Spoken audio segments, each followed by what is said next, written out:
Welcome back to the show. I'm Michael Worthington and I'm joined in the studio with Jacqueline Campbell. How are you? Great. It's been so long since we've caught up. I know. And it was an interesting catch-up because we've been talking at one-on-one media group. We've been going through some rebranding and you were going through... Some rebranding, just for something different. Yeah. And we said, it's easy. We'll just catch up. We'll knock this out in a few minutes and... Yeah. Several hours later, we still haven't quite got the hang of what. But that's all right. That's what it's all about. And that's the strength, obviously, with finding a person that you obviously respect and you like their opinion and who gets it. So you can throw around those ideas without feeling that you're being a bit of a numpty or you should know what you're doing and you should have this stitched down by now. Yeah. And I think branding, we all get confused because I know I've listened to other people and we're talking about my old website because it's just changed and going, everyone else said, this is what you need, and I kind of went, and then I realised the reason I didn't like it is it wasn't me. Yes. Yeah. Yeah, and that's it. You see something out there which you resonate with perhaps, or a group of people that is doing really well in the space that you're working in. Yeah. And we fall, I think, into that clone mode almost. You think, to be successful, this is what that looks like. So I want to be successful in that space, so I need to look like that. I need to sound like that. I need to feel like that. Yeah. And this is the way I always sign my newsletters. Be yourself. Everybody else is already taken. Yes.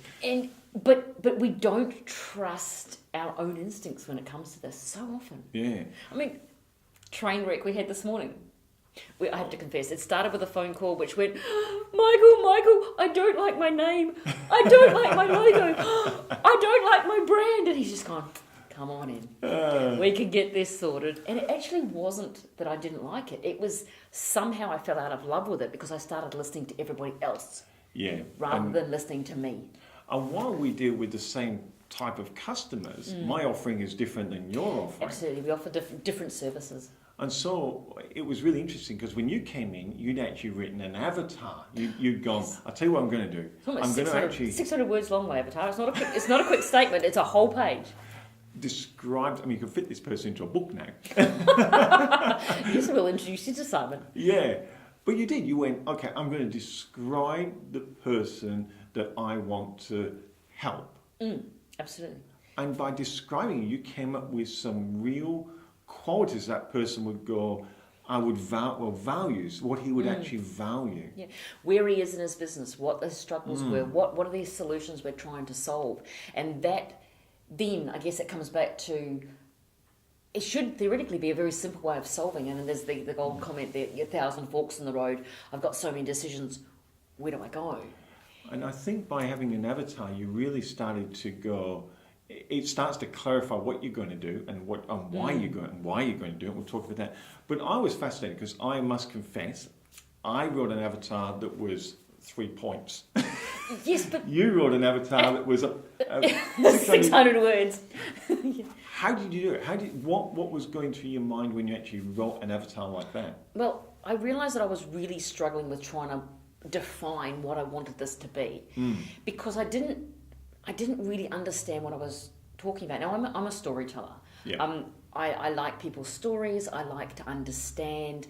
And what I realised a while back was that the why of why I get up in the morning. It's not about being part of something larger than myself. It's not about all these other things, which I think I kind of like to be. Yeah. What it is I like to clarify and explain.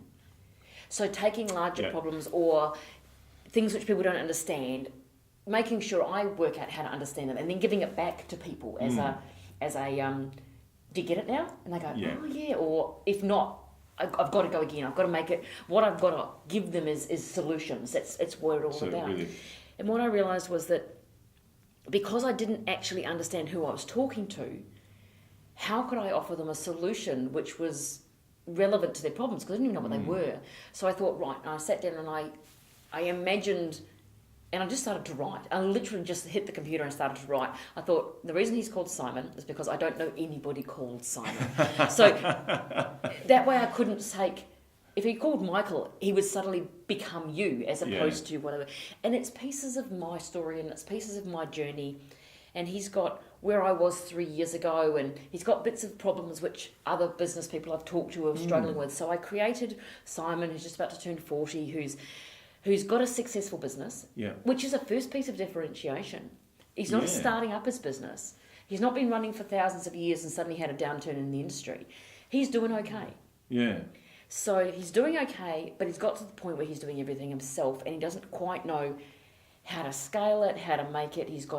He wants to be successful, but he's got too much going on. He doesn't. So it then creates a number of problems. And if you've created a number of problems with this person, then that's your offering. You're solving these issues. So you can relate to him. And I found it really useful to create, I mean, we've talked before, my queens and my bee colonies. On the bee colony. In my bee colonies have names. So let's face it, my avatar had to have a name, backstory, and a family.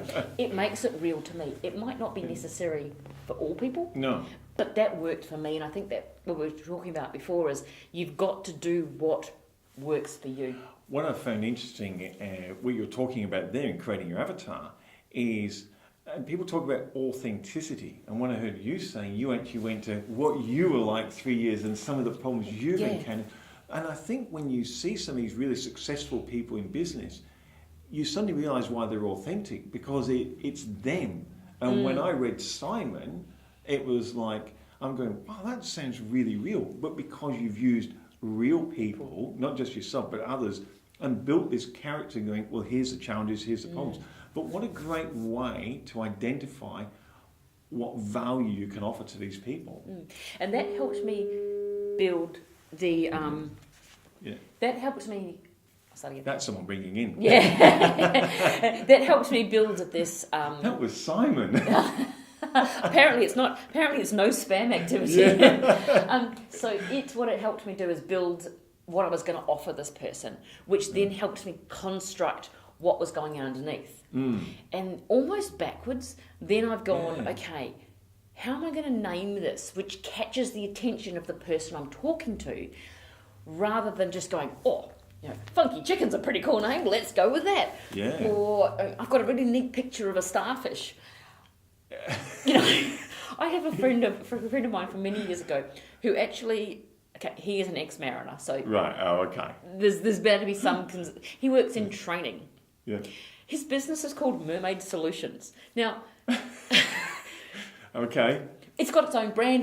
But he's had to go through so much more of a battle to get his products and his services identified with Mermaid Solutions, because there's no intuitive correlation between what he's offering.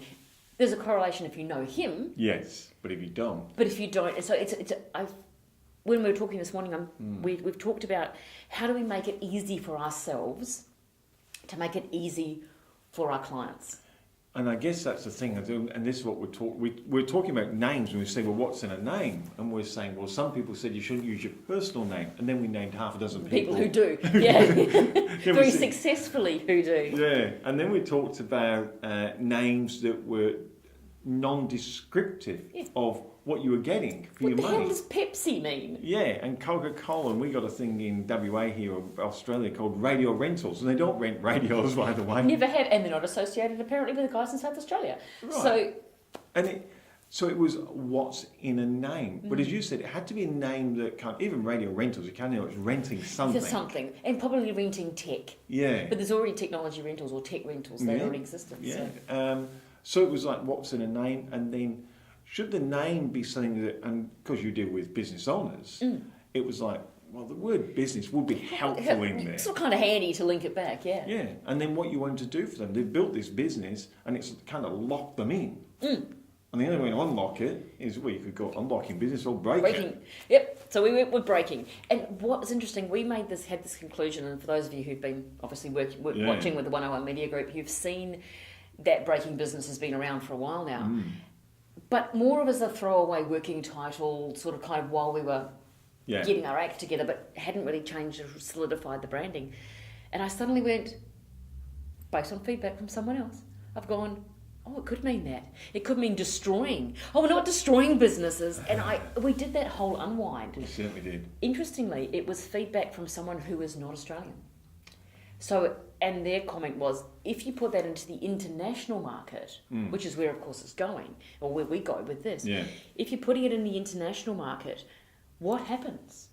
And there's a classic, there's all the classic advertising tales where, Pepsi have got it translated into a different language, and suddenly you're biting wax tadpoles or reinventing your ancestors or whatever it was. And then you got the same thing when Disney launched in Japan with the use of purple in their logo, which of course is a funeral colour. On that, let's take a break and we'll come back. Absolutely. Because we didn't solve the problem yet.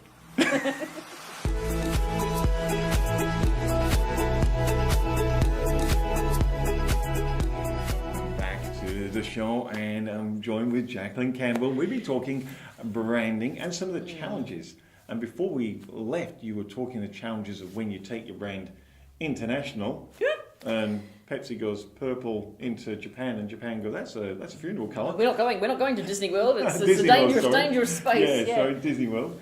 But looking at the words, we went, well, breaking business. That's what we were talking about this morning, and we're then going. The first thing is, if it catches their attention, there's got to be something that's got kind of, what's this about? Is that more important than the words? And we went, okay, let's have a play with it. Yeah, absolutely. And we wrote some rules. We decided we'll have 3 rules for our statement. Yep. It must say who it's talking to. Yep. It must say what it does for them. Yes. And it must say what the benefit of having this done for them is. So who, what, and why?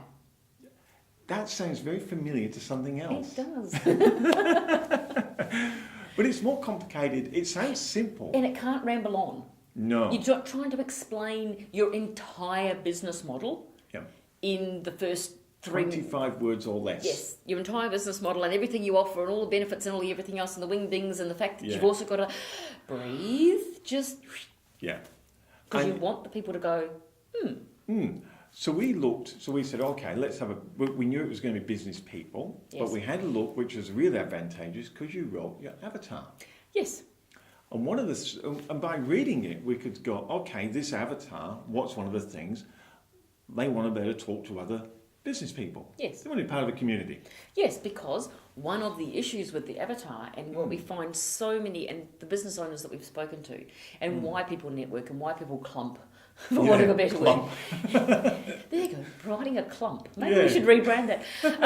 Is because often running a small business, or you're a solopreneur or you're working in an entrepreneur space, you do have that, it just seems to be you against the planet, and some days that planet is darn huge. Yes. And you need to know, am I going mad? Is it just me? Should I give up? And even where you've got a little bit more oomph to your business, and perhaps you've got those 2 or 3 employees, there's nobody that does what you do. And I found within my business, where I've got obviously this is my business, which is for sale.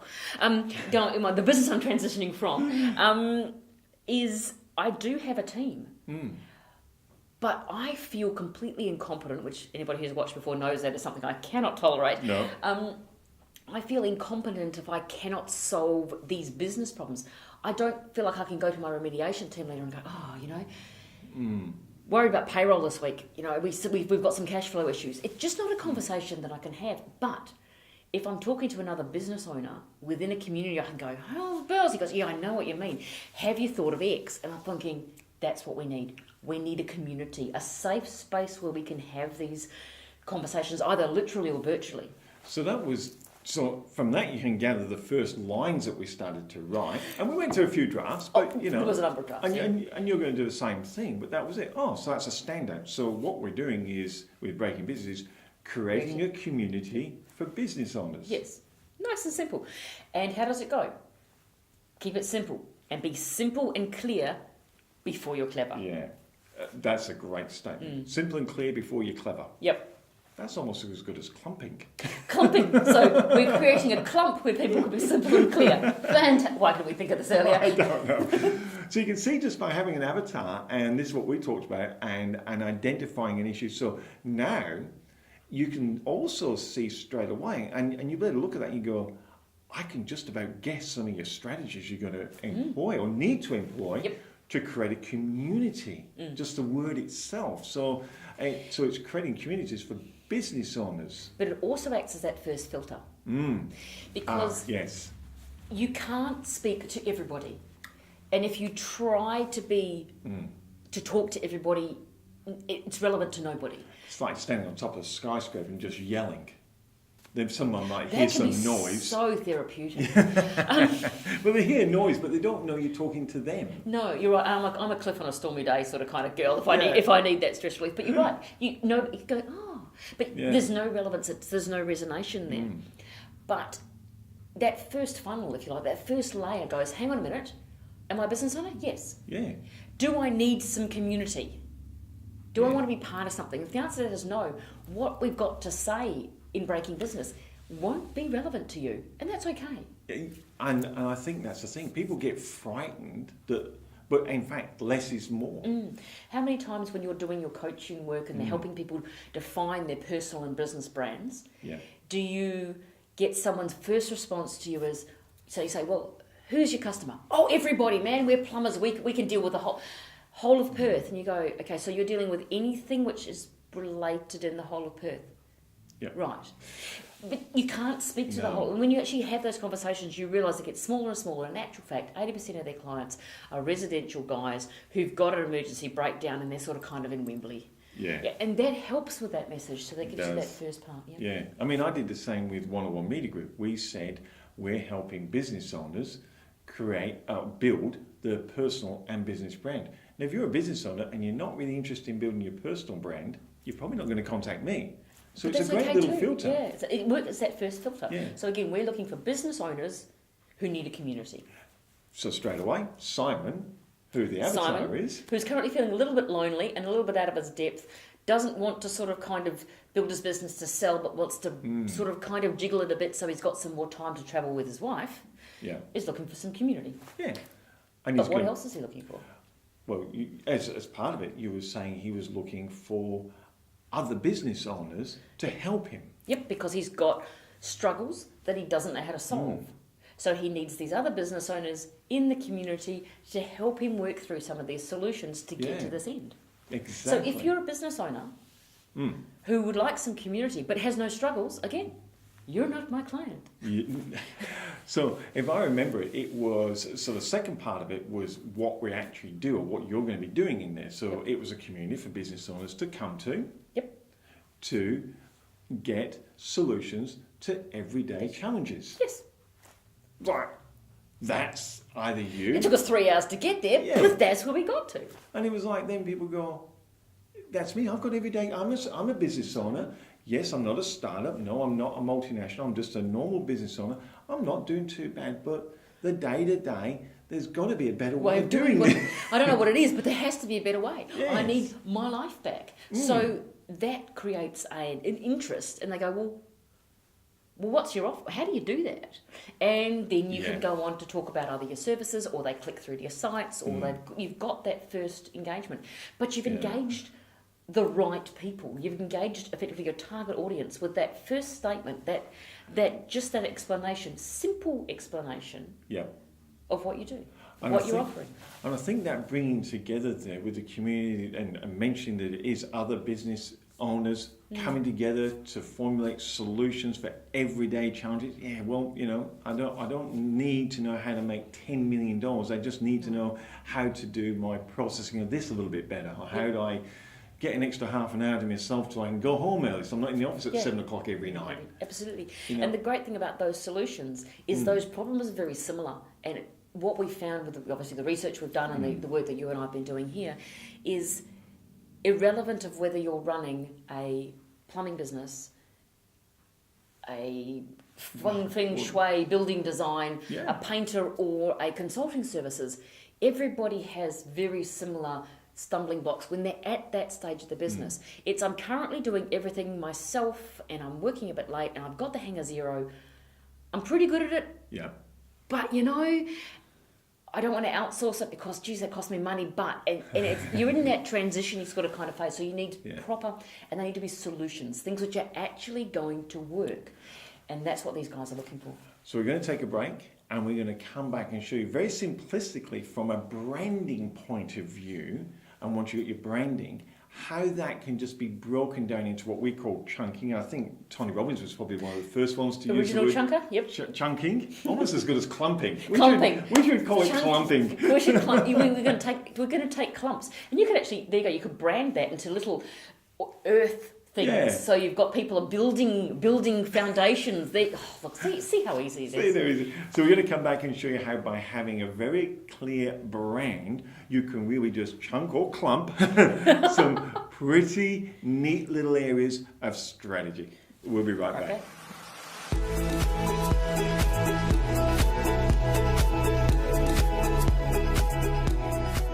Hi and welcome back to the show, and I'm joined with Jacqueline Campbell in the studio talking about branding. Absolutely. And before we left, we come up with a statement of who we're talking to, what we do for them, and it was the big why. And so it was creating community for business owners. I've got the second part now. To come to get solutions to their everyday problems, and the reason why. To make it simpler. To make their lives simpler.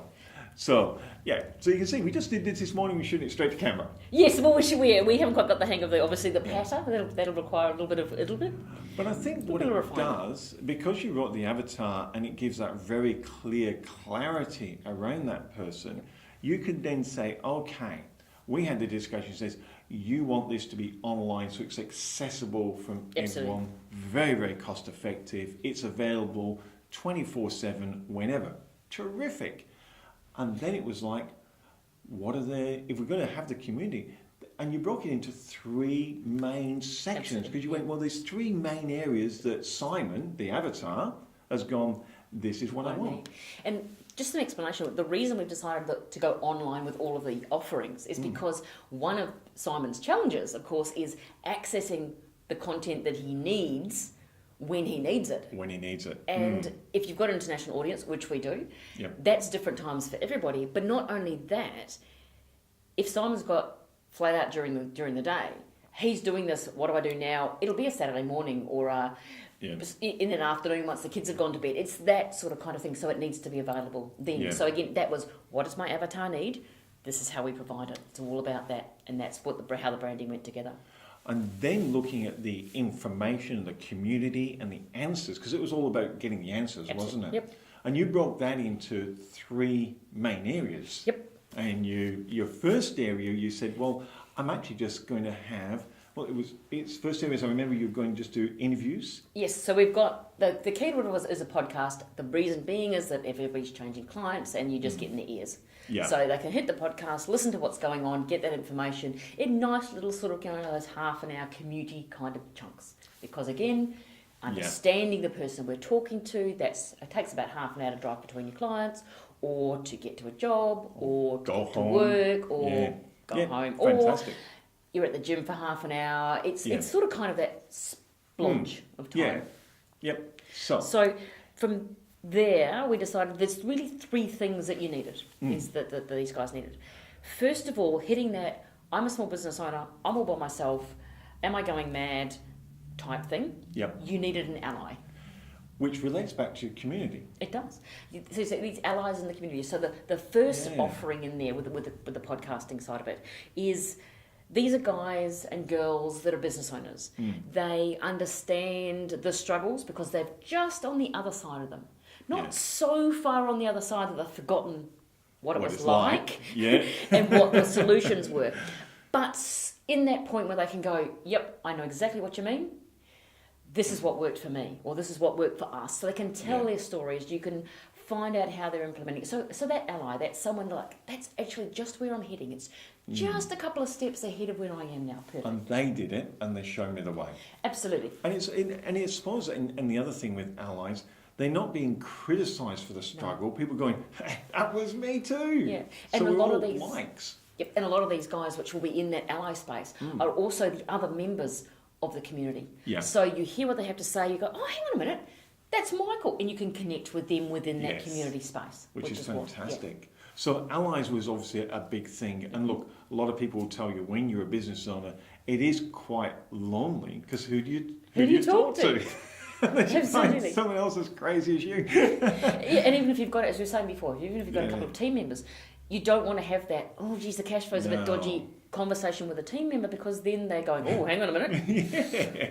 should I be looking for another job? And it starts to add stresses to their lives that perhaps you're not on. So the allies, I think, is really good. That community, that conversations, that trust that develops, because it's like-minded people and like-minded situations all mixing together. And then you said, well, that's one thing that Simon needs. Yep. So, and then you went, right, now we need something else as well. Yes, well, what we've found talking to the business owners that we've been talking to, obviously, which is, why wouldn't you go and talk to your ideal client, find out what they actually want? That's a great idea. Who'd have thought? Yeah. So there's these common pain points, and Yeah. obviously there's companies out there, and we're going to be talking to one of those guys very soon, companies out there that provide solutions, really effective, excellent, cost-effective solutions to these common pain points. Yeah. So the second part of the whole shebang is talking with companies, not about necessarily who they are, because that's what the allies are for. Yep. So these guys, you get to know a little bit of, obviously, about these company people, Yep. but we're talking about the solutions that they offer, why they're relevant, how to use them to solve these issues. So not just if you want to record a podcast, get Audacity. Yeah. It's about, this is what Audacity does, this is how it can solve this is the solution to these particular problems. So connecting proper, useful bits with ways you can get them to these issues that these guys are trying to solve. It's an interesting concept, and it matches the second part of the story, Yeah. which is the phrase, we call it the phrase that pays, but that storyline we put on top there, offering solutions to everyday challenges. Yep. And I think that is something when people have an issue, whether it is with some accounting software, or whether it is with stock control, or whether it is with the right type of computer, or even just staff management issues. So you're looking at people who go, and web designs and all the rest of it is going, these are people that actually provide the solutions, and you get to understand the solution so you can make an informed decision if it's right for you. Yeah. So that's the thing, is that it's not just a case of, oh, I've got a new computer and it's got an i7 and it's a whizzy bang wahoo, and you're going, how does that help me? Well, yes. Does that solve my problem? I've got a problem with rendering images. Does that fix that? It's just not a useful conversation. No. So the aim of that central section is all about, these are this is the problems we can solve you, and this is how I can do it. Yeah. Yeah. Fantastic. And there's a third Everything piece. should be in threes. Everything should be in threes. Well, threes happens to be a magic number anyway. Absolutely. People love thinking in threes. Absolutely. You know, and I think Tony Robbins once said, you know, if you think of a solution for something, if you say one, it's not a solution. If you've got two, then you really don't have a choice. Only when you get three, do you really have a choice and You can have make an discretion. informed decision. Yeah. Yeah. And the third part for Simon that he's lacking, and you identify that he's going, give me, this would be valuable. Well, there's sort of really common areas that everybody struggles with. Things like, how the heck do I market my business? You know, there's all these things going on. There's Facebook, there's Twitter, there's the new bots, there's all this stuff. What's useful to me and what's not useful to me, and where the heck do I even start? Yeah. And there's always a financial thing. What's the best way? Do I go for finance? There's these common topics. So the third part of this grand scheme is, we've got 4 gurus, so to speak, on these topics. Yep. And they will speak to the audience once a month, Yep. effectively. So, and that'll be like, you might, for example, you might handle the branding side of things. So once a month, on the Friday, for example, or whenever, you will go, hang on a minute, Michael's talking about branding. I need to talk about that. So you can get these, and it'll be a topic-based, rather than an interview, it's about the subject. It's about how you can deal with this as it relates to your business. It's really interesting if you've broken it up into conversations with like-minded people to understand their struggles and challenges, how they've overcome them, and what they've learned. And find friends. And find friends, allies, as you call them. Allies, yes. The actual very specific products and solutions from providers that are there to assist your business, and the value that they actually deliver, so you get to understand that succinctly. But I do like that you've got these gurus coming on talking very specific products. You get to know them, you get to understand where they're coming from, and you get to be able to apply what they're teaching into your business. And as you say, it's solving the everyday challenges And as you said, the final line was making life simpler. Yep, absolutely. And the great thing about having those gurus there Yeah. is all of the community, that's where the questions will be coming in. So if you get a whole stack of the community guys going, what the heck do I do about this? We've got someone within the team that is an expert in this area, because let's face it, we all know a little bit about it. Yeah. But their role will be to work out, do the research, find out what the answers are to these questions, and then provide them and make them public, and then make them as a resource which can be referred back to later.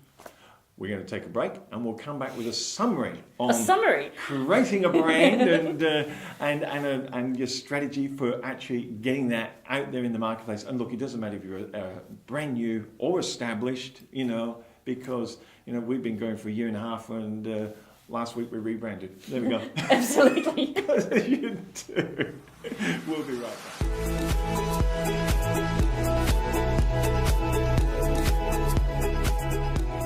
back. And I'm with Jacqueline Campbell. We've just been talking branding and rebranding, branding. It all starts at the same place.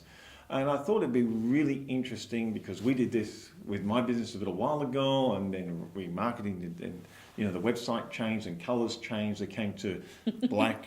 Surprisingly, yeah. It's important that your brand is congruent with you as an individual, Michael. So black is where we should be. I think that is a really powerful statement, that a lot of people try to make their websites look like other people's, because they go, that looks really cool, rather than look at themselves and going, if someone saw my website and they met me, would they go, that's you? Me, yeah. That actually matches what you are. And I guess where you've started from, the first thing you've done is look at your passion. Your passion is offering solutions that are very, very clear and easily understood, if I could phrase it that way. And your passion is helping other business owners. Mm-hmm. And then you've had to start so you did an avatar with Simon, but just briefly, your steps that you've gone through.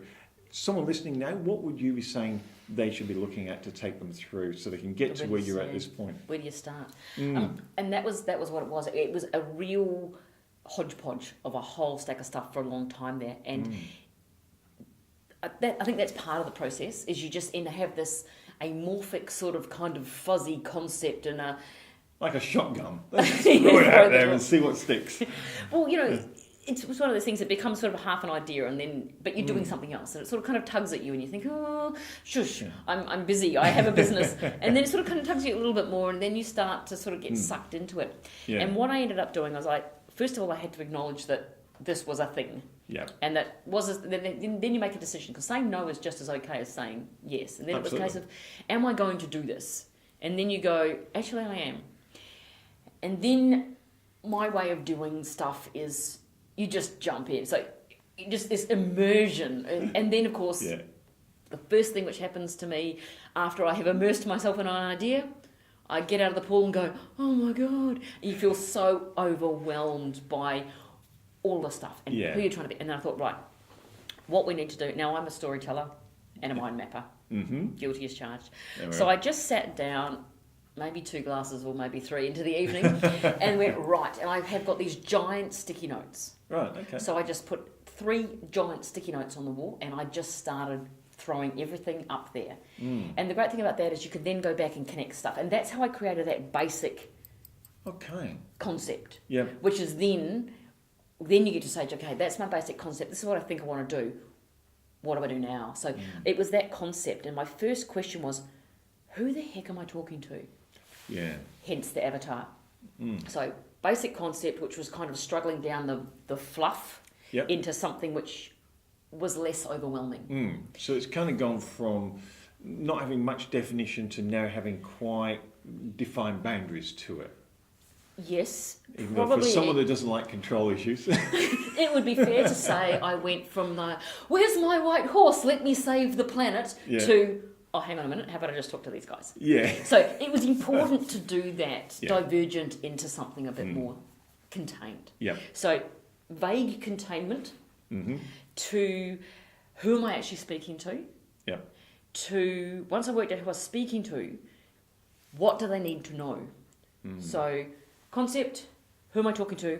what do they need to know, and then the next step is how am I going to provide that? Wow. So Yeah.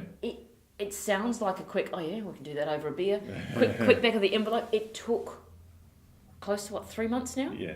And we've rolled it around and we've come back to it and we've thrown it out there and gone ooh, and brought it back and gone, no, that's not quite right. And you've had to create the space to do that. You need your own space, and then you need friends to bounce this off. At least I need friends to bounce this off. Not everybody does, but I think everybody does. And one thing that I would say, for me, when the breakthrough came, when you went, I'm going to write my avatar. That to me was the biggest breakthrough, because that gave really good clues on this what you were providing. When I can. This is, and you went, and that's me. 3 years ago. But but the other thing I found with writing it gave me permission to not do stuff. Very important. Because I've gone, oh yeah, but I can do this. Hang on a minute. Simon wouldn't care. So I'll park that in the corner. Simon's avatar. Yeah. if you missed part 1, go back. Yeah, go back. Simon's there. And because I don't know anybody called Simon. But this is the thing is, you can take this and you can go, would Simon care? Does that solve his problem? And if not, it either needs to be another concept. Yeah. Because it just muddies the waters of this. And you end up trying to speak to everybody, and you can't speak to everybody because then you're speaking to nobody. So by having the avatar and being able to find that Simon wants a community of business people that come together to provide answers to everyday challenges. So his life can be simpler. Then you've just gone, now I can make, when we hear this term strategic decisions, that's what we're talking about. Yep. What you just said then. Yep. Would Simon care about this? No, he wouldn't. So when am I caring about it? Does it hang on his tree? No. No. So no, we don't do it. Yep. It's not going. So the strategic decisions now as we move forward, and this is what we're talking about next, and we'll probably do a session on it, is going to be, what's it going to, now we've got the words and what it is, it's now the physical appearance of it. Yep. Which once again we talked about just before it came to air, it's going to reflect you as a person. Yep. So people meet you and see it and go, hey, that's congruent, that's you. You didn't take this off somebody else. And that Simon looks at it and goes, that's what I need. That's where I belong. Yep. That feels right. Yep. And so every time you come to one of those 1,000 forks in the road, you can go, what does my avatar want? Fascinating. And then you can make a decision. Theoretically, it should be simple. I know it's not going to be. Theoretically, it should be simple. It's going to be simpler than having no idea. That is true. It'll take you down the path, and it will give you answers to everyday questions that you're going to be asking yourself, and should make your life simpler. Fantastic. And on that note, it's goodbye from me, Michael Worthington. And goodbye for me, Jacqueline Campbell. Fantastic. Until next time, thanks for joining us once again on the show.